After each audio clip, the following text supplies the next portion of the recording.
നമസ്തേ. രാജ്യാന്തരത്തിലേക്ക് സ്വാഗതം. ആദ്യ പ്രധാന വാർത്തകൾ. പാകിസ്ഥാനുമായി അതിർത്തി പങ്കിടുന്ന സംസ്ഥാനങ്ങളിൽ നാളെ മോക്ക് ഡ്രിൽ. പഞ്ചാബ്, രാജസ്ഥാൻ, ഗുജറാത്ത്, ജമ്മു കാശ്മീർ സംസ്ഥാനങ്ങളിൽ അടിയന്തര സാഹചര്യങ്ങൾ നേരിടാൻ ജനങ്ങളെ സജ്ജമാക്കുക ലക്ഷ്യം.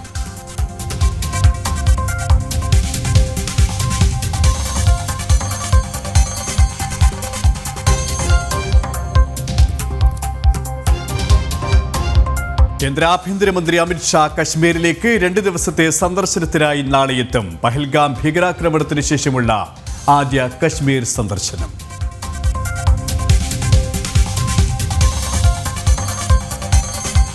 വിദേശ വിദ്യാർത്ഥികൾക്ക് അമേരിക്കയുടെ കടുത്ത പ്രഹരം. വിസ ഇന്റർവ്യൂകൾ നിർത്തിവെക്കണമെന്ന് ട്രംപ്. നിലവിൽ ഇന്റർവ്യൂ അപ്പോയിന്റ്മെന്റുകൾ ലഭിച്ചവരെ ബാധിക്കില്ല.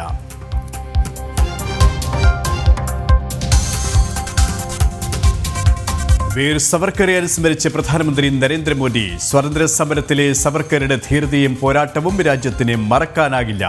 ഇന്ദിരാഗാന്ധി സവർക്കറുടെ പേരിൽ പോസ്റ്റൽ സ്റ്റാമ്പ് ഇറക്കിയ കാര്യം രാഹുൽ ഓർക്കണമെന്ന് കേന്ദ്രമന്ത്രി ഗിരിരാജ് സിംഗ്. ഇന്ന് വീർ സവർക്കറുടെ 142ാമത് ജന്മദിനം.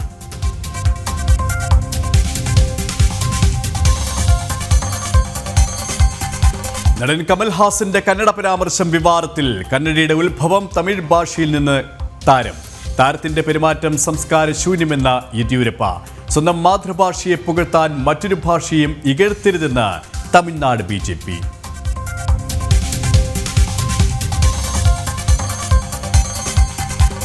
ഫിലിപ്പീൻസിലേക്ക് ഇനി വിസ വേണ്ട. ഭാരതീയർക്ക് വിസയില്ലാതെ 2 ആഴ്ച വരെ താമസിക്കാം.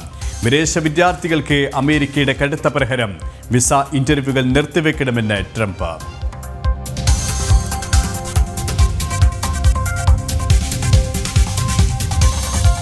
വിശദമായ വാർത്തയിലേക്ക്. പാകിസ്ഥാനുമായി അതിർത്തി പങ്കിടുന്ന സംസ്ഥാനങ്ങളിൽ നാളെ മോക്ക് ഡ്രിൽ. പഞ്ചാബ്, രാജസ്ഥാൻ, ഗുജറാത്ത്, ജമ്മു കാശ്മീർ എന്നിവിടങ്ങളിലാണ് മോക്ക് ഡ്രിൽ നടക്കുന്നത്. അടിയന്തര സാഹചര്യങ്ങൾ നേരിടാൻ ജനങ്ങളെ സജ്ജമാക്കുകയാണ് മോക്ക് ഡ്രില്ലിന്റെ ലക്ഷ്യം.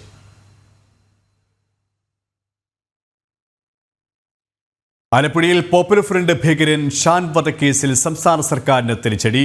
6 പ്രതികൾക്കും ജാമ്യം അനുവദിച്ച് സുപ്രീം കോടതി.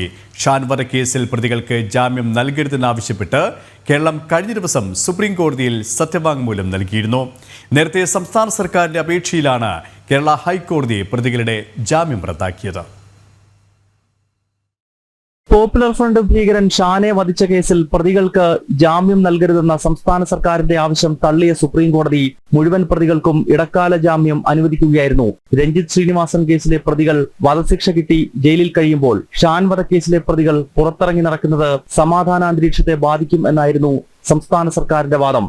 എന്നാൽ പ്രതികൾ ജാമ്യവ്യവസ്ഥയൊന്നും നേരത്തെ തെറ്റിച്ചിട്ടില്ലെന്ന് ചൂണ്ടിക്കാട്ടിയാണ് ഇടക്കാല ജാമ്യം അനുവദിച്ചത്.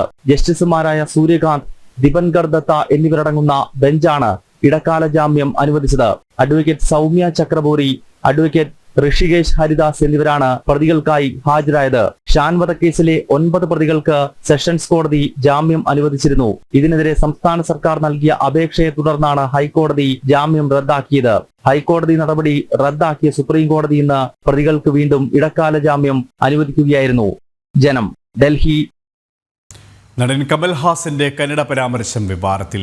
തമിഴ് ഭാഷയിൽ നിന്നാണ് കന്നഡയുടെ ഉത്ഭവം എന്ന പരാമർശമാണ് വിവാദങ്ങൾക്ക് തിരികൊളുത്തിയത്. കന്നഡ ഭാഷയെ അപമാനിച്ചുവെന്നും താരത്തിന്റെ പെരുമാറ്റം സംസ്കാരമില്ലാത്തതാണെന്നും കർണാടക BJP അധ്യക്ഷൻ വിജയേന്ദ്ര യെദ്യൂരപ്പ ആരോപിച്ചു. സ്വന്തം മാതൃഭാഷയെ പുകഴ്ത്താനായി മറ്റൊരു ഭാഷയും ഇകഴ്ത്തരുതെന്ന് തമിഴ്നാട് BJP ഉപാധ്യക്ഷൻ നാരായണൻ ത്രിമൂർത്തി പറഞ്ഞു. സമൂഹത്തിൽ വിശദീകരണം നൽകണമെന്നും അദ്ദേഹം ആവശ്യപ്പെട്ടു. One should know what he is talking. That too, a sensitive issue like languages, particularly because language is life, language is mother. So you cannot belittle a language just to to praise your own language. I am a Tamilan, and I am very proud that I am a Tamilan, and also my language is the best. But the same will apply to everyone and every state. So from where Kamal Hassan had understood that Kannada is born from Tamil. Even Mahakavi Bharatiyar, the great poet, has very clearly said that both Kannada and Tamil are sisters. Now he is trying to bring in, parent relationship I don't know from where he did. A celebrity like Kamal Hassan, a person who should be more responsible because of his stature in society, I think he should utter words very carefully. കേന്ദ്ര ആഭ്യന്തരമന്ത്രി അമിത്ഷാ കശ്മീരിലേക്ക് 2 ദിവസത്തെ സന്ദർശനത്തിനായി അമിത്ഷാ നാളെ Jammu കാശ്മീരിലെത്തും. Operation സിന്ദൂറിന് ശേഷമുള്ള അമിത്ഷായുടെ ആദ്യ കശ്മീർ സന്ദർശനമാണിത്. Operation സിന്ദൂറിന് ശേഷമുള്ള ആഭ്യന്തരമന്ത്രി അമിത്ഷായുടെ ആദ്യ ജമ്മു കശ്മീർ സന്ദർശനമാണിത്. പാകിസ്ഥാന്റെ ആക്രമണത്തിൽ ആളുകൾ കൊല്ലപ്പെടുകയും നാശനഷ്ടമുണ്ടാവുകയും ചെയ്ത പൂഞ്ച്, നൌഷേര തുടങ്ങിയ അതിർത്തി പ്രദേശങ്ങൾ ആഭ്യന്തരമന്ത്രി സന്ദർശിക്കും. ശ്രീനഗറിൽ ഉന്നതതല യോഗവും അമിത്ഷാ വിളിച്ചിട്ടുണ്ട്. ജമ്മു കാശ്മീരിൽ നടക്കുന്ന ഭീകരവിരുദ്ധ ഓപ്പറേഷനുകൾ ആഭ്യന്തരമന്ത്രി നേരിട്ട് വിലയിരുത്തും. കഴിഞ്ഞ മാസം പഹൽഗാമിൽ ഭീകരാക്രമണം ഉണ്ടായതിന് പിന്നാലെ അമിത്ഷാ നേരിട്ട് സ്ഥലത്തെത്തിയിരുന്നു. ജനം, ഡൽഹി. ഇന്ന് വീർ സവർക്കറുടെ 142ാമത് ജന്മദിനം. സ്വാതന്ത്ര്യസമരത്തിൽ മുന്നണി പോരാളിയായിരുന്ന വീർ സവർക്കറിന്റെ ത്യാഗോജ്വല ജീവിതത്തെ സ്മരിക്കുകയാണ് ഭാരതീയർ. ഭാരതത്തിന്റെ ലക്ഷ്യം പൂർണ്ണമായ രാഷ്ട്രീയ സ്വാതന്ത്ര്യമാണെന്ന് ആദ്യമായി സധൈര്യം പ്രഖ്യാപിച്ച രാഷ്ട്രീയ നേതാവാണ് സവർക്കർ. നാസിക്കിനടുത്ത് ബാഗൂരിൽ 1883 മെയ് 28-ന് ദാമോദർ സവർക്കറുടെയും രാധാബായിയുടെയും പുത്രനായിട്ടാണ് വിനായക് ദാമോദർ സവർക്കറുടെ ജനനം. ഹിന്ദു സമൂഹത്തിന്റെ സാമൂഹ്യ ഐക്യത്തിനു വേണ്ടിയായിരുന്നു സ്വാതന്ത്ര്യാനന്തര കാലഘട്ടത്തിലെ അദ്ദേഹത്തിന്റെ പ്രവർത്തനം. വീർ സവർക്കറെ അനുസ്മരിച്ച് പ്രധാനമന്ത്രി നരേന്ദ്രമോദി, രാജ്യത്തിനായി ജീവിച്ച നേതാവാണ് സവർക്കർ. വികസിത ഭാരതത്തിലേക്കുള്ള വഴികാട്ടിയാണ് അദ്ദേഹത്തിന്റെ ത്യാഗങ്ങളെന്നും പ്രധാനമന്ത്രി കൂട്ടിച്ചേർത്തു. സവർക്കർ ജയന്തി വിപുലമായാണ് രാഷ്ട്രം ആചരിച്ചത്. സ്വാതന്ത്ര്യ സമരത്തിലെ വിനായക് ദാമോദർ സവർക്കറുടെ സംഭാവനകൾ പുതുതലമുറയ്ക്ക് പ്രചോദനമാണെന്ന് പ്രധാനമന്ത്രി നരേന്ദ്രമോദി എക്സിൽ കുറിച്ചു. ഭാരതമാതാവിന്റെ ധീരനായ പുത്രനാണ് സവർക്കർ. അദ്ദേഹം വിഭാവനം ചെയ്ത ആശയങ്ങൾ വികസിത ഭാരതത്തിന് വഴികാട്ടിയാണെന്നും പ്രധാനമന്ത്രി അനുസ്മരിച്ചു. അതേസമയം ലോക്സഭാ പ്രതിപക്ഷ നേതാവ് രാഹുൽ ഗാന്ധിയെ കടന്നാക്രമിച്ച് കേന്ദ്രമന്ത്രി ഗിരിരാജ് സിംഗ് രംഗത്തെത്തി. വിനായക് ദാമോദർ സവർക്കറോടുള്ള ആദരസൂചകമായി ഇന്ദിരാഗാന്ധി സ്റ്റാമ്പ് പുറത്തിറക്കിയ ചരിത്രം രാഹുലിനെ ഓർമ്മപ്പെടുത്തിയായിരുന്നു ഗിരിരാജ് സിംഗിന്റെ വിമർശനം. ചരിത്രബോധം ഇല്ലാത്തവരാണ് സവർക്കറെ അധിക്ഷേപിക്കുന്നതെന്നും ഗിരിരാജ് സിംഗ് പ്രതികരിച്ചു. രാഹുൽ ഗാന്ധി और कांग्रेसियों को कहना चाहता हूं, आप भले गाली दे दो, लेकिन तुम्हारी दादी जी ने 70 के दशक में उन्हें सम्मानित करने का काम किया, डाक टिकट जारी किया. इसलिए मैं कहूंगा, अगर सावरकर को आप शमशान बैराग की तरह वैराग्य मन में आ सकता है, तो आज राष्ट्र की कल्पना और वीर सावरकर के बीच जब बोल रहे थे सुनील जी, आप जिए और कभी राष्ट्र को मरने ना दें, जो खतरा है जिसकी ओर इन्होंने इंगित किया है. ജനം, ഡൽഹി. വാർത്തയിലേക്ക്. ഭാരതീയരായ വിനോദസഞ്ചാരികൾക്ക് വിസരഹിത പ്രവേശനവുമായി ഫിലിപ്പീൻസ്. ടൂറിസം വർദ്ധിപ്പിക്കുന്നതിനും ഭാരതവുമായുള്ള ബന്ധം ശക്തിപ്പെടുത്തുന്നതിനുമായി 14 ദിവസം വരെ താമസിക്കാൻ അനുവദിക്കുന്ന വിസാരഹിത നയമാണ് ഫിലിപ്പീൻസ് അവതരിപ്പിച്ചത്.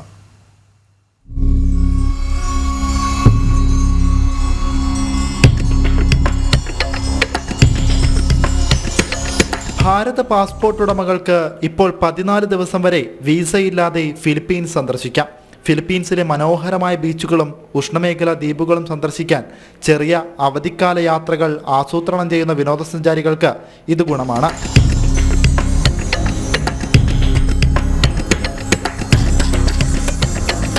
കൂടുതൽ ഭാരതീയ വിനോദസഞ്ചാരികളെ ആകർഷിക്കുന്നതിനായി ഫിലിപ്പീൻ സർക്കാരിൻ്റെ ഒരു വലിയ സംരംഭത്തിൻ്റെ ഭാഗമാണിത്.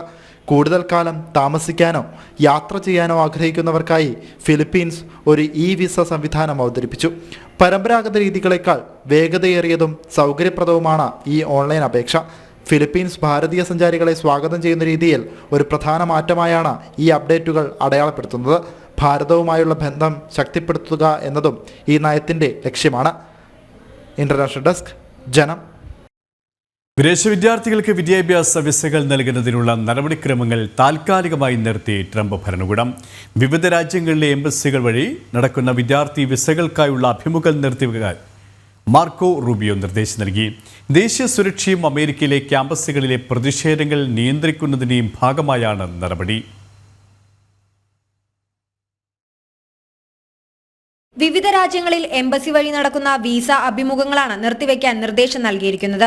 US state secretary Marco Rubio ആണ് നിർദ്ദേശം പുറപ്പെടുവിച്ചത്. വിസ നേടി അമേരിക്കയിലെത്തുന്ന വിദ്യാർത്ഥികൾ രാഷ്ട്രവിരുദ്ധ പ്രവർത്തനങ്ങളിൽ ഏർപ്പെടുന്നത് തടയുന്നതിന്റെ ഭാഗമായി കൂടിയാണ് നടപടി. താൽക്കാലികമായി വിസ നടപടികൾ നിർത്തിവെക്കാനാണ് നിർദ്ദേശം. അമേരിക്കയിലെത്തുന്ന വിദ്യാർത്ഥികളുടെ സാമൂഹ്യ പശ്ചാത്തലം കർശനമായും പരിശോധിക്കാനാണ് തീരുമാനം. വിസയ്ക്കായി അപേക്ഷ നൽകിയ വിദേശ വിദ്യാർത്ഥികളുടെ സമൂഹമാധ്യമ അക്കൗണ്ട് ഉൾപ്പെടെ നിരീക്ഷണത്തിന് വിധേയമാക്കും.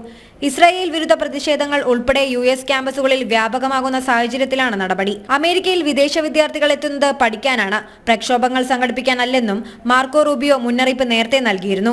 അമേരിക്കയിലെ പൗരന്മാർക്ക് ലഭിക്കുന്ന അവകാശങ്ങൾ വിദേശ വിദ്യാർത്ഥികൾക്ക് ഉണ്ടാകില്ലെന്നും അന്ന് അദ്ദേഹം കൂട്ടിച്ചേർത്തു. കൃത്യമായ ഹാജർ നിലവാരമില്ലെങ്കിൽ പുറത്താക്കൽ നടപടി ഉൾപ്പെടെ സ്വീകരിക്കുമെന്ന മുന്നറിയിപ്പും വിസയ്ക്ക് ശ്രമിക്കുന്ന വിദ്യാർത്ഥികൾക്കുള്ള മുന്നറിയിപ്പിൽ പറയുന്നു. സർവകലാശാലകൾ പ്രതിഷേധ കേന്ദ്രങ്ങളാക്കുന്നതിനുള്ള നീക്കങ്ങളെ ശക്തമായി തടയുകയാണ് നടപടിയുടെ ലക്ഷ്യം. ഇന്റർനാഷണൽ ഡെസ്ക്, ജനം. കൂടുതൽ വിശദാംശങ്ങളുമായി ഐസൻ ജോസ് ചേരുകയാണ്. ഐസൻ, ഈ വിദ്യാഭ്യാസ വിസകൾ നൽകുന്നതിനുള്ള നടപടിക്രമങ്ങൾ താൽക്കാലികമായി നിർത്തിവെക്കാനുള്ള അമേരിക്കൻ സർക്കാരിൻ്റെ ട്രംപ് ഭരണകൂടത്തിൻ്റെ നീക്കം ഏത് സാഹചര്യത്തിലാണ്? ഇത് ഭാരതത്തിൽ നിന്നടക്കമുള്ള വിദ്യാർത്ഥികൾക്ക് എത്രത്തോളം തിരിച്ചടിയുമാണ്?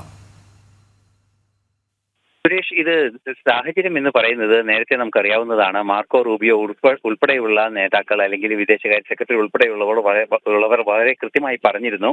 അതായത് ഇത്തരത്തിൽ വിദ്യാർത്ഥികൾ വിദേശ രാജ്യങ്ങളിൽ നിന്നും എത്തുന്നത് അവർക്ക് ഒരു വിദ്യാഭ്യാസത്തിന് മാത്രമാണ്, പഠിക്കാൻ വേണ്ടി മാത്രമാണ്. അല്ലാത്ത യാതൊരു പൗരാവകാശങ്ങളോ അത് അനുബന്ധമായ പ്രിവിലേജുകളോ ഒന്നും ലഭ്യമാക്കാൻ സാധ്യമല്ല. അതുകൊണ്ട് തന്നെ അവർ അവിടെ എത്തിയതിനു ശേഷം, അതായത് അമേരിക്കയിൽ എത്തിയതിനു ശേഷം എന്തെങ്കിലും പ്രക്ഷോഭങ്ങളിൽ ഏർപ്പെടുകയോ അല്ലെങ്കിൽ ഏതെങ്കിലും രീതിയിലുള്ള സാമൂഹ്യ പ്രശ്നങ്ങൾ ഉണ്ടാക്കുന്ന വിഷയങ്ങളിൽ ഇടപെടുകയോ ചെയ്താൽ കടുത്ത നടപടികൾ സ്വീകരിക്കുമെന്നൊരു നിലപാട് നേരത്തെ തന്നെ, അതായത് ഏതാണ്ട് മാർച്ചിൽ തന്നെ ഇക്കാര്യം വളരെ കൃത്യമായി അറിയിക്കുകയും ചെയ്തിരുന്നു. ഈ അറിയിച്ചതിന് പിന്നാലെയാണ് തുടർ നടപടികൾ ഒന്നൊന്നായി ഉണ്ടായിക്കൊണ്ടിരിക്കുന്നത്.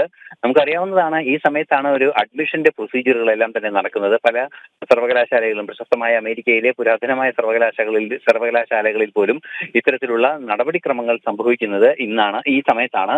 അതുകൊണ്ട് തന്നെ ഈ സമയത്ത് വളരെ കൃത്യമായ നിരീക്ഷണവും അതും അനുബന്ധ സംവിധാനങ്ങളും ഒരുക്കുക എന്നാണ് ഇപ്പോൾ ട്രംപിന്റെ ഭരണകൂടം തീരുമാനിച്ചിരിക്കുന്നത്.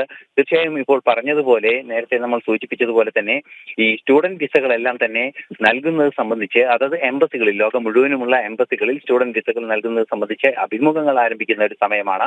ഈ സമയത്ത് കൃത്യമായി അഭിമുഖങ്ങൾ നിർത്തിവെക്കുകയും ഇവർക്ക് കൃത്യമായ മാർഗനിർദ്ദേശങ്ങൾ നൽകുന്നതിനുള്ള ചാർട്ടുകൾ അല്ലെങ്കിൽ അത്തരത്തിലുള്ള സംവിധാനങ്ങൾ തയ്യാറാക്കുകയും ആ തയ്യാറാക്കിയ ചാർട്ടുകളുടെ മാത്രം അടിസ്ഥാനത്തിൽ മാർഗനിർദ്ദേശങ്ങൾ പുറപ്പെടുവിച്ചതിന്റെ അടിസ്ഥാനത്തിൽ മാത്രം വിദ്യാർത്ഥികൾക്ക് വിസ നൽകി പ്രവേശനം നൽകുക എന്നൊരു തീരുമാനമാണ് ഇപ്പോൾ ഉണ്ടായിരിക്കുന്നത്. ഇതിന്റെ ഭാഗമായി ഈ വിദ്യാർത്ഥികളുടെ, അതായത് എലിജിബിലിറ്റി വിസ ലഭിക്കുന്ന വിദ്യാർത്ഥികളെ എല്ലാം തന്നെ കൃത്യമായി നിരീക്ഷണത്തിന് വിധേയമാക്കും. ഇവരുടെ സമൂഹ മാധ്യമ ഇടപെടലുകളും അതുപോലെ തന്നെ മറ്റ് ഇടപെടലുകളും അവരുടെ രാജ്യങ്ങളിലെ ഇടപെടലുകളും മറ്റ് സംവിധാനങ്ങളെല്ലാം സംബന്ധിച്ച് കൃത്യമായി നിരീക്ഷണം നടത്തുകയും ആ നിരീക്ഷണം നടത്തുന്നതിലൂടെ അവരുടെ സാമൂഹ്യ രാഷ്ട്രീയ പശ്ചാത്തലം കൃത്യമായി നിരീക്ഷിക്കുക എന്നതാണ് ലക്ഷ്യം. അത്തരത്തിൽ നിരീക്ഷിക്കുമ്പോൾ അവർ നടത്തുന്ന നടപടികൾ ഏതെങ്കിലും രീതിയിലുള്ള പ്രതിഷേധങ്ങൾക്ക് കൂട്ടുനിൽക്കുകയോ അല്ലെങ്കിൽ ഇസ്രായേൽ വിരുദ്ധ പ്രക്ഷോഭങ്ങൾക്ക് അമേരിക്കയിൽ നേതൃത്വം നൽകുന്നതിന് വിദ്യാർത്ഥി സമൂഹം വൻതോതിൽ നീക്കങ്ങൾ നടത്തിയ ഒരു സാഹചര്യമെല്ലാം ഉണ്ട്. ഈ സാഹചര്യത്തെ എല്ലാം കൃത്യമായി കൈകാര്യം ചെയ്യുക എന്നൊരു ലക്ഷ്യം തന്നെയാണ് ഈ നടപടി. അതിനൊപ്പം തന്നെ ഈ അഭിമുഖങ്ങൾക്ക് അവസരം ലഭിച്ചവർക്ക്, അതായത് ഇതിനകം ഇതുമായി ബന്ധപ്പെട്ട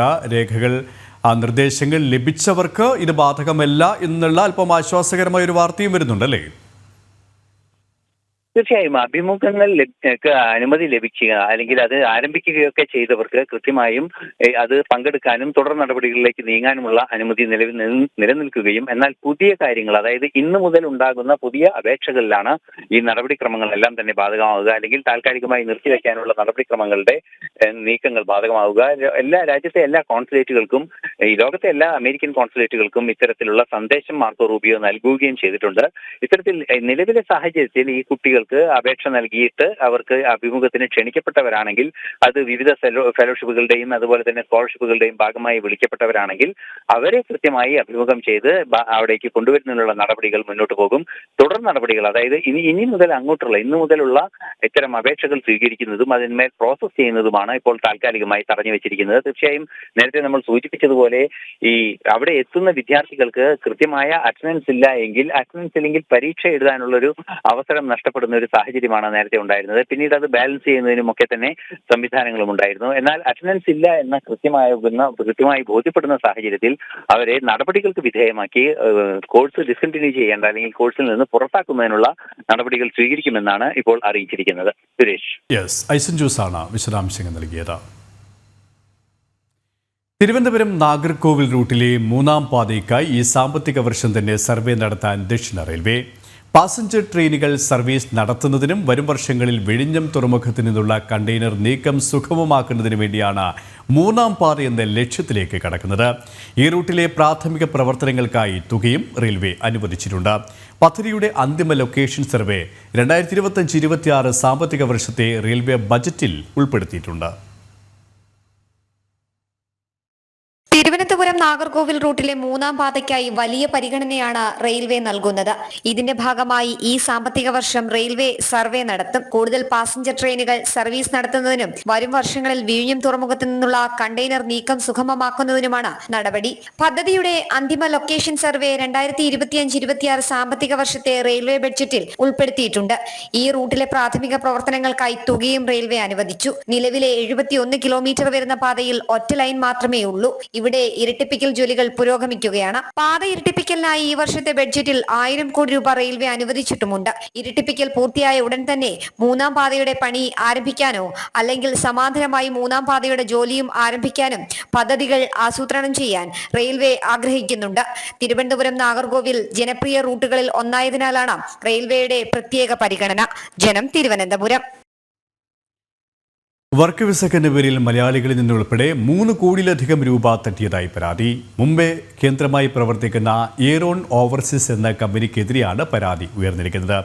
വിവിധ സംസ്ഥാനങ്ങളിൽ നിന്നായി 130ഓളം ആളുകൾക്ക് പണം നഷ്ടമായതായി കോഴിക്കോട് സ്വദേശിയും തട്ടിപ്പിന് ഇരയുമായ അനുരാഗ് പറയുന്നു. ഗൂഗിൾ കെ വേണുഗോപാൽ തയ്യാറാക്കിയ റിപ്പോർട്ടിലേക്ക്. അനുരാഗിന്റെ എത്ര പൈസയാണ് നഷ്ടപ്പെട്ടിട്ടുള്ളത്? എപ്പോഴായിരുന്നു ഈ സ്ഥാപനവുമായിട്ട് അനുരാഗ് ബന്ധപ്പെടുന്നത്? ഞാൻ ഏകദേശം 2024 ജൂലൈയിലാണ് അതിൽ ബന്ധപ്പെടുന്നത്. ഞാൻ ലക്സംബർഗിലേക്കാണ് അപ്ലൈ ചെയ്തത്, യൂറോപ്പിൽ. അപ്പോൾ അവിടേക്ക് 3.5 ലക്ഷത്തോളം രൂപയാണ് എനിക്ക് മൊത്തം പോയത്. അത് ഓരോ സ്റ്റേജിലായിരുന്നു അവർ ഓരോന്ന് വാങ്ങിയിരുന്നത്. ഓരോ എമൗണ്ട് വാങ്ങുമ്പോൾ അതിൻ്റെ ഓരോ പേപ്പേഴ്സ് റെഡിയാക്കുക, അങ്ങനെയായിരുന്നു അവരുടെ രീതി. അപ്പോൾ അതൊക്കെ കാണുമ്പോഴാണ് ഞങ്ങൾ കൺവിൻസ്ഡ് ആയത്. പക്ഷേ ഞാൻ ആദ്യം ബന്ധപ്പെടുന്നത് ഇൻസ്റ്റാഗ്രാമിൽ ഒരു പേജ് കണ്ടിട്ട്, എയറോൺ ഓവർസീസ് എന്ന സ്ഥാപനത്തിൻ്റെ ഒരു പേജ്. അതിൽ അത്യാവശ്യം നല്ല ഫോളോവേഴ്സും ഉണ്ടായിരുന്നു അതിൽ. പിന്നീട് ഞാൻ എൻ്റെ മുംബൈയിൽ വഴിയുള്ള പരിചയക്കാർ ബന്ധുക്കൾ വഴി അന്വേഷിച്ചപ്പോൾ ഒരു ഓഫീസ് ഓപ്പൺ ആണെന്നും അറിഞ്ഞ അവിടെ. അപ്പോൾ അതോടെയാണ് ഞാനത് അന്വേഷിച്ചത്. അവിടെ പോയിട്ടാണോ പൈസ കൊടുത്തത്? അവിടെ പോകാൻ പറ്റിയിട്ടില്ല. എല്ലാം ബാങ്കിങ് വഴിയായിരുന്നു ഇടപാട്. എല്ലാത്തിനും അവർ റെസീറ്റും തന്നിട്ടുണ്ട്. ഈ എപ്പോഴാണ് അവരുമായിട്ട് അവസാനമായിട്ട് കോൺടാക്ട് ചെയ്തത്, അല്ലെങ്കിൽ പറ്റിക്കപ്പെടുകയാണെന്ന് തോന്നിയത് എപ്പോഴായിരുന്നു? ലാസ്റ്റ് കോൺടാക്ട് ഇപ്പോൾ ഇവരുമായിട്ട് വന്നത് ഏകദേശം മാർച്ചിലാണ്. ഏകദേശം സമയത്താണ് ഞാൻ എൻ്റെ കറണ്ട് ജോബും ലെഫ്റ്റ് ചെയ്തത്. അപ്പോൾ അവർ 5 മാസത്തിനുള്ളിൽ പ്രോമിസിങ് പറഞ്ഞിട്ടും ഈ അത്രയും സമയമായിട്ട് ഒന്നും നടക്കാണ്ടായപ്പോഴാണ് ഞങ്ങൾക്ക് ഡൗട്ട് വരാൻ തുടങ്ങിയത്. പിന്നീടാണ് ഇവരെ പറ്റി ഞങ്ങൾ കൂടുതൽ അന്വേഷിക്കുന്നത്. എനിക്കൊരു ഏജന്റിന് അസൈൻ ആയിട്ടുണ്ടായിരുന്നു, അക്ഷയ് എന്ന് പറഞ്ഞിട്ട്. അപ്പോൾ അയാളൊരു മലയാളിയായിരുന്നു. അപ്പോൾ പിന്നീട് പെട്ടെന്ന് അയാൾ റിസൈൻ ചെയ്തു. പിന്നീട് സൈദ് എന്ന് പറയുന്ന ഒരു ബോംബെ ബേസ്ഡ് ഹിന്ദി മാത്രം പറയുന്ന ഒരാൾ എൻ്റെ ആളായിട്ട് അസൈൻഡ് ആയി. പിന്നീട് റീസെൻ്റ്ലി ഒരു 2 മാസം മുന്നേ ഇവരുടെ എല്ലാ ഏജൻസിൻ്റെ നമ്പർ സ്വിച്ച് ഓഫ് ആവുക. അങ്ങനെ വന്നപ്പോൾ ഞങ്ങൾ ഇവരുടെ മെയിൻ നമ്പർ ഉണ്ടാവില്ല ഈ ഓവർസീസിൻ്റെ, അത് ഇതിൻ്റെ MD-ന്റെ നമ്പറായിരുന്നു, അമൻ ഷെയ്ഖ് കമൽ മിയ എന്ന് പറയും. അപ്പോൾ അയാളായിരുന്നു പിന്നീട് ലാസ്റ്റ് ഞങ്ങളായിട്ട് കോൺടാക്ട് ഉണ്ടായിരുന്നത്, വാട്സപ്പ് മാത്രം. അപ്പോൾ അത് ചോദിക്കുമ്പോൾ അയാൾ പറയും അയാൾ ഈ സ്പെയിനിലോ മറ്റോ ആണ്, വാട്സപ്പ് വെബാണ്. അയാൾ ഇപ്പോഴും കോൺടാക്ട് ചെയ്യാൻ പറ്റുന്നുണ്ട്? ഇല്ല, ആ നമ്പർ ഇപ്പം സ്വിച്ച്, അതും ഇപ്പം മൊത്തത്തിൽ വാട്സപ്പ് ഒന്നും കിട്ടുന്നില്ല. ഈ അക്ഷയ് റിസൈൻ ചെയ്തു എന്ന് പറഞ്ഞല്ലോ, അക്ഷയമായിട്ട് കോൺടാക്ട് ചെയ്യാൻ പറ്റുന്നുണ്ട് ഇപ്പോഴും? ഇല്ല, എല്ലാ നമ്പറും സ്വിച്ച് ഓഫ് ആണ്. ഓക്കെ, ഇപ്പം നിങ്ങളൊരു 130ഓളം ആളുകൾ ഇതിൽ ഉൾപ്പെട്ടിട്ടുണ്ടെന്നാണ് പറഞ്ഞത്. നിങ്ങളൊരു കണക്ട് ചെയ്തൊരു കമ്മ്യൂണിറ്റി വാട്സപ്പ് ഗ്രൂപ്പൊക്കെ ആക്കിയിട്ടുണ്ട്. എന്ത് നടപടിയാണ് ഈ 130 ആളുകളും കൂടി സ്വീകരിച്ച് പരാജയം മറ്റോ കൊടുത്തിട്ടുണ്ടോ? അവർ 39 പേര്, മലാഡ് വെസ്റ്റ് ആണ് ഈ സ്ഥാപനം. അപ്പോൾ അവിടെയുള്ള 39 പേര് പോയിട്ട് മലാഡ് പോലീസ് സ്റ്റേഷനിൽ ആദ്യം കംപ്ലയിൻറ്റ് ചെയ്യാൻ പോയിരുന്നു. ആദ്യം 5-6 ആളൊക്കെ ആയിട്ടാണ് പോയത്. അപ്പോൾ അവിടുന്ന് പോലീസ് അവരെ വരട്ടി വിടുന്ന വരെയാണ് അവർക്ക് ഫീൽ ചെയ്തത്. അപ്പോൾ അവർ ആദ്യം സംശയിച്ച് അവിടെയുള്ള കുറേ പോലീസിന് വല്ല എമൗണ്ട് കൊടുത്തിട്ടുണ്ടോ എന്ന് വരെ ആദ്യം സംശയിച്ചു. പിന്നീട് കുറേ പേര് ഹയർ അതോറിറ്റി വഴി ബന്ധപ്പെട്ടപ്പോൾ 39 പേര് ഒരുമിച്ച് പോയപ്പോൾ അവർ കംപ്ലയിൻറ്റ് എടുക്കാൻ നിർബന്ധിതമാവുകയായിരുന്നു. കേരളത്തിൽ ഞങ്ങളിപ്പോൾ 4 പേരുണ്ട്. 2 മലയാളീസ്, അവർ മുംബൈ ബേസ്ഡ് ആണ് പണ്ട് തൊട്ട്. അപ്പോൾ ഞങ്ങളിങ്ങനെ ലോക്കൽ പോലീസ് സ്റ്റേഷനിലാണ് കംപ്ലയിൻറ്റ് കൊടുക്കാൻ പോയത്. പക്ഷെ അവർ ആ 39 പേരിൽ FIR നിങ്ങളും ചേരാൻ പറ്റുമോ നോക്കൂ, അത് നടന്നിട്ടില്ലെങ്കിൽ മാത്രം ഇങ്ങോട്ട് വന്നാൽ മതി എന്നാണ് ഇവിടുന്ന് പറയുന്നത്. ഇപ്പോൾ ഈ 130 ആളുകളുടേതായിട്ട് എത്ര രൂപ, നിങ്ങൾ വാട്സപ്പ് ഗ്രൂപ്പിലാണല്ലോ കാര്യങ്ങളൊക്കെ ചർച്ച ചെയ്യുന്നത്, എത്ര രൂപയോളം മൊത്തം നഷ്ടമായിട്ടുണ്ടാവും? 3-4 കോടിയോളം പോയിട്ടുണ്ട് 130 ആളുമായിട്ട്. വലിയ തുകയാണ് ഓരോരുത്തർക്കും നഷ്ടപ്പെട്ടിട്ടുള്ളത്. ഇപ്പോൾ അനുരാഗിന് മാത്രം 3.5 ലക്ഷത്തോളം രൂപ നഷ്ടമായിരിക്കുന്നു. 130 ആളുകൾ ഇവരുടെ തന്നെ വാട്സപ്പ് കൂട്ടായ്മയിൽ ഉണ്ട് എന്നാണ് പറയുന്നത്. 3 കോടി മുതൽ 4 കോടിയോളം രൂപ ഇത്ര 130 ആളുകളിൽ നിന്നും തട്ടിയതായും മനസ്സിലാക്കുന്നു. എന്തായാലും മുംബൈയിൽ അവർ പരാതി കൊടുത്തിട്ടുണ്ട്. ഈ ആളുകളൊക്കെ ആ പരാതിയുടെ ഭാഗമാകാനുള്ള ആലോചനയിലാണ്. ക്യാമറമാൻ സന്തോഷിനൊപ്പം ഗൂഗിൾ കെ വേണുഗോപാൽ, ജനം, കോഴിക്കോട്. തിരികെ വാർത്തയിലേക്ക്. അർബൻ മാവോയിസ്റ്റ് നിരോധിത ഭീകര ഗ്രൂപ്പ് ബന്ധങ്ങളിൽ കൂടുതൽ പേരെ നിരീക്ഷിച്ച് NIA. ഭീകരവാദ കേസുകളിൽ ജയിൽവാസം അനുഭവിച്ചവരെ മഹത്വവൽക്കരിച്ചുള്ള പ്രചാരണങ്ങൾക്ക് നേതൃത്വം കൊടുക്കുന്നതിൽ UAPA കേസുകളിൽ പ്രതികളായിരുന്നവരുമുണ്ടെന്ന് കണ്ടെത്തൽ. ഇതിനിടെ പാലക്കാട് A. ശ്രീനിവാസൻ വധക്കേസിലെ മുഖ്യകണ്ണി ഷംനാദിനെ വിശദമായി ചോദ്യം ചെയ്യാൻ വീണ്ടും NIA കസ്റ്റഡിയിൽ വാങ്ങി. രാജ്യവിരുദ്ധ പ്രചാരണങ്ങളിൽ അർബൻ മാവോയിസ്റ്റ് റജ സംസിദ്ദിഖ് അറസ്റ്റിലായതിന് പിന്നാലെയാണ് നിരോധിത ഭീകരവാദ സംഘടനയായ PFIയുടെ ആശയ പ്രചാരണങ്ങൾ തുടരുകയും അർബൻ മാവോയിസ്റ്റ് പ്രവർത്തനങ്ങളിൽ സജീവമായിരിക്കുകയും ചെയ്യുന്ന നിരവധി പേരെ നിരീക്ഷണത്തിലാക്കിയത്. UAPA കേസിൽ ജയിലിലായിരുന്ന സിദ്ദിഖാപ്പന്റെ സുഹൃത്ത് റാസിഖ് റഹീം അടക്കം നിരീക്ഷണത്തിലാണ്. UAPA തടവുകാരെ മഹത്വവൽക്കരിച്ച് തടവറക്കാലം എന്ന പുസ്തകം റാസിഖ് പ്രസിദ്ധീകരിച്ചിരുന്നു. പാനായിക്കുളം സിമി കേസിൽ പ്രതിയായിരുന്ന റാസിഖ് റഹീമിന് PFIയുടെ നേതാക്കളുമായും അടുത്ത ബന്ധമാണുള്ളത്. റാസിഖ് റഹീം തന്നെ താൻ NIA നിരീക്ഷണത്തിലാണെന്ന് വ്യക്തമാക്കുന്ന സൂചനയുള്ള സമൂഹ മാധ്യമ പോസ്റ്റ് ഇട്ടിരുന്നു. ഇതിനിടെ RSS പ്രവർത്തകൻ A. ശ്രീനിവാസനെ വെട്ടിക്കൊലപ്പെടുത്തിയ 6 അംഗ സംഘത്തിൽ ഉൾപ്പെട്ട മഞ്ചേരി സ്വദേശി ഷംനാദിനെ വീണ്ടും 4 ദിവസത്തെ കസ്റ്റഡിയിൽ വിശദമായി ചോദ്യം ചെയ്യാൻ NIA ഒരുങ്ങുകയാണ്. 4 ദിവസത്തെ കസ്റ്റഡിയിലാണ് NIAക്ക് പ്രതിയെ ലഭിച്ചിരിക്കുന്നത്. ഏപ്രിലിൽ 7 ദിവസത്തെ കസ്റ്റഡിയിൽ ചോദ്യം ചെയ്തിരുന്നു. ജനം, കൊച്ചി. കനേഡിയൻ ജനത ഉയർത്തിപ്പിടിക്കുന്ന മൂല്യങ്ങളെ സംരക്ഷിക്കാൻ തെരഞ്ഞെടുക്കപ്പെട്ട സർക്കാരും പാർലമെന്റും പ്രതിജ്ഞാബദ്ധമെന്ന് ചാൾസ് മൂന്നാമൻ. കനേഡിയൻ പാർലമെന്റ് ആരംഭിക്കുന്നതിന് മുന്നോടിയായി നടന്ന സിംഹാസന പ്രഭാഷണത്തിലാണ് അദ്ദേഹം നിലപാട് അറിയിച്ചത്. ബഹുസ്വരതയും ജനാധിപത്യവും നിയമവാഴ്ചയും സ്വയം ഭരണാവകാശവും കനേഡിയൻ ജനതയ്ക്ക് സുപ്രധാനമാണ്. അത്തരം മൂല്യങ്ങളെ കനേഡിയൻ ജനത ചേർത്ത് പിടിക്കുന്നു. അമേരിക്കയുമായുള്ള കാനഡയുടെ ബന്ധത്തിൽ ഇരു രാജ്യങ്ങളുടെയും പരമാധികാരം സുപ്രധാനമെന്നും അദ്ദേഹം പറഞ്ഞു. കാനഡയുടെ ഹെഡ് ഓഫ് ദി സ്റ്റേറ്റ് കൂടിയാണ് ചാൾസ് മൂന്നാമൻ.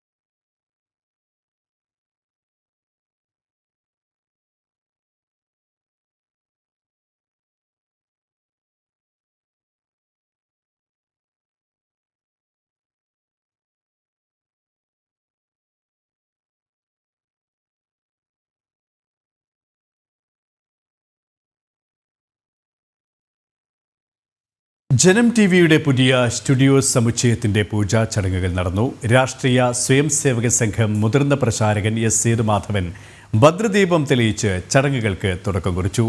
പ്രതിസന്ധികൾ മറികടന്ന് ജനം TV ഉയരങ്ങളിലേക്ക് പോവുകയാണെന്ന് S. സേതുമാധവൻ പറഞ്ഞു. 10ാം വർഷത്തിലേക്ക് കിടക്കുന്ന ജനം TV പുത്തൻ സാങ്കേതിക വിദ്യയുമായി ഉടൻ പ്രേക്ഷകർക്ക് മുമ്പിലെത്തും. ഈ വാർത്തയോടുകൂടി ഇന്നത്തെ ഈ ബുള്ളറ്റിൻ ഇവിടെ പൂർണ്ണമാവുകയാണ്. നമസ്തേ. തമസ്കരിക്കപ്പെട്ട സത്യങ്ങളെ ജനസമക്ഷം എത്തിച്ച് ദേശീയതയുടെ ശബ്ദമായി മാറിയ ജനം TV കാലാനുസൃതമായ പുതിയ മാറ്റത്തിലേക്ക് കുതിക്കുകയാണ്. പുതിയ സ്റ്റുഡിയോ സമുച്ചയത്തിന്റെ പൂജാ ചടങ്ങുകളോടെയാണ് ഇതിന് തുടക്കം കുറിച്ചത്. രാവിലെ ഗണപതി ഹോമത്തോടെ ചടങ്ങുകൾക്ക് തുടക്കമായി. രാഷ്ട്രീയ സ്വയംസേവക സംഘം മുതിർന്ന പ്രചാരകൻ S. സേതുമാധവൻ ഭദ്രദീപം തെളിയിച്ച് മഹനീയ മുഹൂർത്തത്തിന് പ്രാരംഭം കുറിച്ചു. സരസ്വതി നമസ്തുഭ്യം വരദേ കാമരൂപിണി വിദ്യാരംഭം കരിഷ്യാമി സിദ്ധിർഭവതു മേ സദാ. നാടിന്റെ താല്പര്യങ്ങൾക്ക് വിരുദ്ധമായ വാർത്തകൾ പ്രചരിക്കുന്ന കാലത്ത് സത്യം പറയുന്ന ചാനൽ എന്ന ആവശ്യവുമായാണ് ജനം TV പിറവിയെടുത്തതെന്ന് S. സേതുമാധവൻ പറഞ്ഞു. പ്രതിസന്ധികൾ മറികടന്ന് ജനം പുതിയ മാനങ്ങളിലേക്ക് എത്തിച്ചേരുന്നുവെന്ന് പറഞ്ഞ സേതുമാധവൻ ജനത്തിന്റെ കൈമുതൽ പണമല്ല ആത്മാർത്ഥതയാണെന്നും പറഞ്ഞു. ജനം പുതിയ മാനങ്ങളിലേക്ക് എത്തിച്ചേരുകയാണ്. ഈശ്വരാനുഗ്രഹമുണ്ട്, പ്രത്യേകിച്ച് അമ്മയുടെ അനുഗ്രഹം ഉണ്ടെന്നർത്ഥം ഈശ്വരാനുഗ്രഹം ഉണ്ടെന്നുള്ളതാണ്. ഇന്ന് പ്രത്യേകിച്ച് നമ്മുടെ ഭാരത മാസകലം ഈ നാടിന് യഥാർത്ഥത്തിലുള്ള ഭാരതത്തിൻ്റെ തന്മയോടുകൂടി ഉയർന്ന് ലോകത്തിന് മുമ്പിൽ തലയുയർത്തി നിൽക്കുന്നു. ലോകം മുഴുവൻ ഭാരതത്തെ പ്രതീക്ഷയോടുകൂടി ഇട്ടുനോക്കുന്നു. ഈ ഒരു കാലഘട്ടത്തിൽ നിശ്ചയമായും നമ്മുടെ ദൗത്യത്തിന് വളരെ കൂടുതൽ പ്രസക്തിയുണ്ട്. ആ കാര്യം നിർവഹിക്കാൻ ഇതേവരെ കാണിച്ച അതേ ആത്മാർത്ഥതയും നിശ്ചയദാർഢ്യവും ഭാവിയിൽ നോക്കുണ്ടാകും. കേരളത്തിന്റെ പ്രത്യേക സാഹചര്യത്തിൽ ജനം ടിവിക്ക് വലിയ ഇടമുണ്ടെന്ന് ഭാരതീയ വിചാര കേന്ദ്ര ഡയറക്ടർ ആർ സഞ്ജയൻ പറഞ്ഞു. ദേശീയ താൽപര്യം ഉയർത്തിപ്പിടിക്കുന്ന, സ്പഷ്ടമായി ദേശീയ താൽപര്യം ഉയർത്തിപ്പിടിക്കുന്നു എന്നത് തന്നെയാണ് ജനം ടി വിയെ മറ്റ് ടി വി സ്ഥാപനങ്ങളിൽ നിന്ന് വ്യത്യസ്തമാക്കുന്നത്. നമ്മുടെ കേരളത്തിൻ്റെ പ്രത്യേക സാഹചര്യത്തിൽ നമുക്കറിയാം, ജനം ടി വിക്ക് വലിയൊരു ഇടമുണ്ട്. We have a universe. യാതൊരു സംശയമില്ല കാര്യത്തിൽ. നമ്മളിൽ നിന്ന് വലിയ പ്രതീക്ഷ വച്ചു പുലർത്തുന്ന വലിയൊരു ഓഡിയൻസ് കേരളത്തിലുണ്ട്, കേരളത്തിന് പുറത്തുമുണ്ട് എന്ന് നമുക്കറിയാം. ജനം ടി വിക്ക് ഇനി വളർച്ചയുടെ നാളുകളാണെന്ന് ജനം ടി വി മാനേജിംഗ് ഡയറക്ടർ ചെങ്കൽ എസ് രാജശേഖരൻ നായർ പറഞ്ഞു. ഇനി ഉള്ള ദിവസങ്ങളെല്ലാം ജനമെന്ന് പറയുമ്പോൾ ഭാരതീയരുടെ, പ്രത്യേകിച്ച് കേരളീയരുടെ, മലയാളികളുടെ ശബ്ദമായിരിക്കും. ആ ദിവസം ഇന്ന് തുടക്കമാണ്. Janam T V executive chairman G Suresh കുമാറിന്റെ അധ്യക്ഷതയിൽ നടന്ന ചടങ്ങിൽ ജനം ടി വി മുൻ സിഇഒയും ഡയറക്ടറുമായ Vipin P J, director board അംഗവും മിഡിൽ ഈസ്റ്റ് കോർഡിനേറ്ററുമായ പി സുധാകരൻ, ഡയറക്ടർമാരായ മേപ്പ മുരളി, ഉണ്ണി ഓച്ചിറ, മുൻ എം ഡിയും ഡയറക്ടറുമായ US Krishnakumar, Janam T V പ്രഭാരി A Jayakumar, Janam T V chief editor Pradeep Pillai എന്നിവർ സംസാരിച്ചു. ചടങ്ങിൽ എക്സിക്യൂട്ടീവ് ഡയറക്ടർ സജീവൻ പറവറമ്പിൽ കൃതജ്ഞതയും പറഞ്ഞു. എന്തായാലും 10 വർഷം പൂർത്തിയാക്കുന്നു നമ്മൾ ഈ മെയിൽ. അപ്പം ഇനിയും നമ്മൾ അങ്ങോട്ടുള്ള കുതിപ്പ് ഒരു വലിയ രീതിയിലായിരിക്കണം. എന്തായാലും ഈ 10 വർഷം കഴിഞ്ഞ് നമ്മൾ ഈ 2025-26 ആകുമ്പോഴത്തേക്ക് നമ്മൾ വലിയ രീതിയിലൊരു ഗ്രോത്ത് ഈ നമ്മുടെ ഈ ചാനലിനുണ്ടാവും. അത് യാതൊരു സംശയമില്ല. അത് നമ്മുടെ ഇവിടുത്തെ എംപ്ലോയീസൊക്കെ വിചാരിച്ചാൽ അത് നടക്കും. ഒരു സഫലമായ ഒരു ടീം വർക്കിൻ്റെ ഔട്ട്പുട്ടാണ് നാം ഒന്ന് കാണുന്നത്. നമ്മുടെ പ്രഭാരിയായിട്ടുള്ള ജയൻ ചേട്ടൻ, സജീവേട്ടൻ, നമ്മുടെ MD ആയിട്ടുള്ള രാജശേഖർജി, എല്ലാവരുടെയും കൂടി പ്രൊഫഷണലിസം ഒന്നിച്ചു വന്നപ്പോൾ നമ്മളിന്ന് പുതിയൊരു ജനത്തിൻ്റെ ഉദയം കണ്ടു. ഇനി വരാൻ പോകുന്നത് ഏറ്റവും നല്ല നാളുകളായിരിക്കും. ആ നാളുകൾക്ക് വേണ്ടി ഇവിടെ പ്രവർത്തിച്ച, അധ്വാനം എല്ലാവർക്കും ചെയ്യാൻ പറ്റും. പക്ഷേ കഠിന അധ്വാനം ചെയ്ത ശ്രീ സജീവ് ജി, രാജശേഖർജി, സുരേഷ് കുമാർജി, ജയകുമാർജി, മറ്റുള്ള എല്ലാ ജനം ടി വിയുടെ കുടുംബാംഗങ്ങളുടെയും ആത്മാർത്ഥമായിട്ടുള്ള പരിശ്രമം കൊണ്ടാണ് ഇന്ന് നമുക്ക് ഈ ഒരു സുദിനം ഉണ്ടായിട്ടുള്ളത്. അതുപോലെ ജനത്തിൻ്റെ തുടക്കം മുതൽ ഇന്ന് വരെ എല്ലാവരും പല നേരത്തെ പറഞ്ഞത് എണ്ണാറക്കണനും തന്നാലായതെന്ന് പറഞ്ഞാൽ എല്ലാവരും സഹകരണം ഉണ്ടായിട്ടുണ്ട്. അത് ഇന്നതെന്നില്ല, പലരും പലതരത്തിൽ സഹകരിച്ചിട്ടുണ്ട്. അവരോടൊക്കെ ഞങ്ങൾ നന്ദി രേഖപ്പെടുത്തുകയാണ്. തുടർന്ന് അവരുടെ സഹകരണം ഉണ്ടാവണം. ജനം ടി വിയുടെ 10ാമത് വർഷത്തിലേക്ക് കടക്കുന്ന ഈ വേളയിൽ വളരെയധികം കഷ്ടപ്പാടിൻ്റെയും ത്യാഗത്തിൻ്റെയും സ്ഥിതിയിൽ നിന്ന് ഒരു പുനർജന്മം കിട്ടിയ ഒരു അവസരമാണ് ഇത്.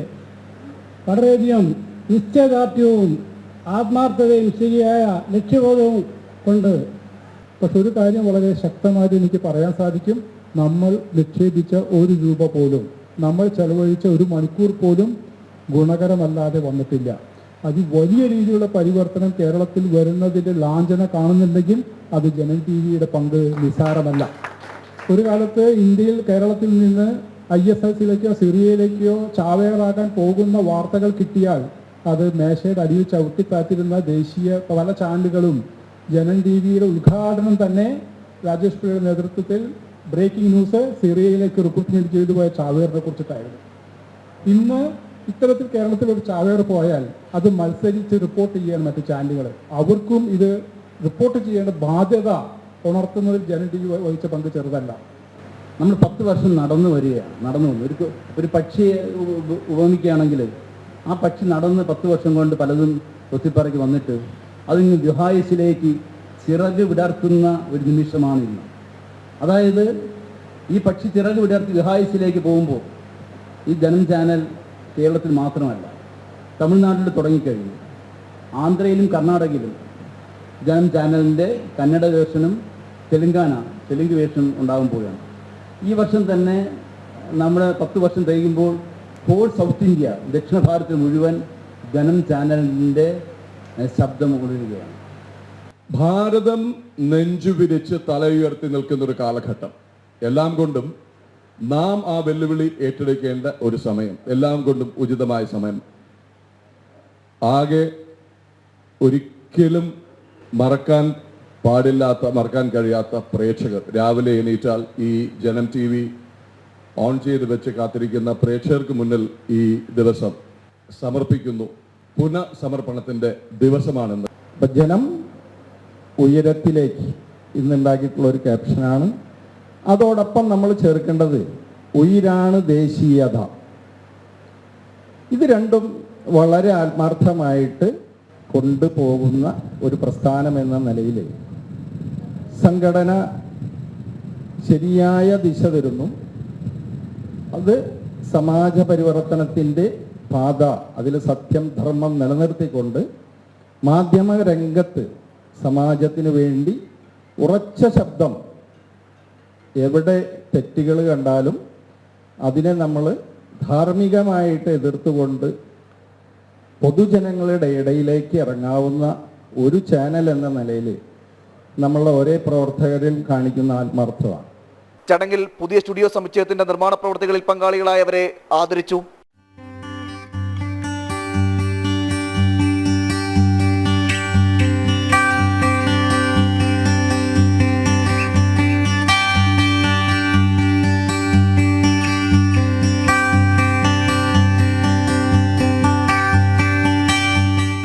ചടങ്ങിൽ മുതിർന്ന കാര്യകർത്താക്കളും ജനം TV കുടുംബാംഗങ്ങളും പങ്കെടുത്തു.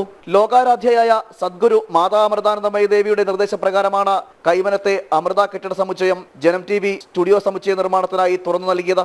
ഇവിടെ നിന്നും ഭാരതത്തിലെ തന്നെ ഏറ്റവും മികച്ച അത്യാധുനിക സംവിധാനങ്ങളോടെ അടുത്ത മാസം ജനം TV പ്രേക്ഷകർക്ക് മുന്നിലെത്തും. ജനം, തിരുവനന്തപുരം.